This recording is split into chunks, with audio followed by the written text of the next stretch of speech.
খুঁজে বেঁচে আছে তো, তাই হাওয়ায় উড়ে শুকে নিচ্ছি। তা তুমি আমার হাঁ করে কি দেখছো? দেখছি না, ভাবছি। তুমি ওখানে বসে বসে ভাবো।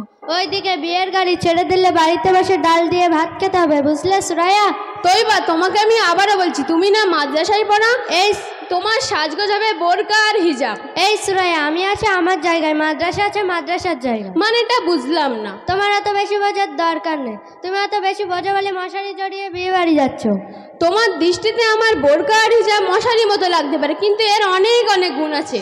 সে তো তানিয়ার মুখে শুনেছিলাম। আমার দেখতে ভালো বলে তোর হিংসা হচ্ছে। নিশ্চয়, কারণ তুমি গায়ে যে পোশাক জড়িয়েছ আমার তো ভয় করে রাস্তার অপর ছেলেগুলো তোমার দিকে ঝাঁপিয়ে না পড়ে। সুরাইয়া, তুমি কিন্তু বড্ড বাড়াবাড়ি করে ফেলছো। বাড়াবাড়ি কিছুই হয়নি, শুধু এইটুকু মনে রাখবে, পৃথিবীর পর্দাহীন নারী ধ্বংস অন্যতম করে। আমি আবার কি করলাম? আমার জন্য বোরকার পৃথিবী ধ্বংস হয়ে যাচ্ছে।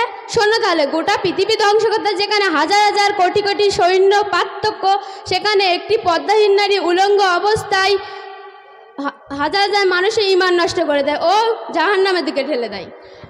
খারাপ বলনি সুরাইয়া, তাই আধুনিক সময়ে আমরা আমাদের নিজেদের সমস্যা নিজেরাই মিটিয়ে নিই। তা তুমি ওসব কোথা থেকে শিখলে? কেন, আমাদের আটুরিয়া, সিদ্দিকিয়া, তালিমুল কোরআন মক্তব থেকে শিখেছি। তা তোমাদের মক্তব আমাকে ভর্তি নেবে? নিশ্চয়ই ভর্তি নেবে। ঠিক আছে, তাহলে আমি এখন বাড়িতে গিয়ে আব্বু আম্মুকে বলে তোমাদের মক্তবে ভর্তি করতে বলি। তাহলে আমি আসি। এসো। আসসালামু আলাইকুম ওয়া রাহমাতুল্লাহ।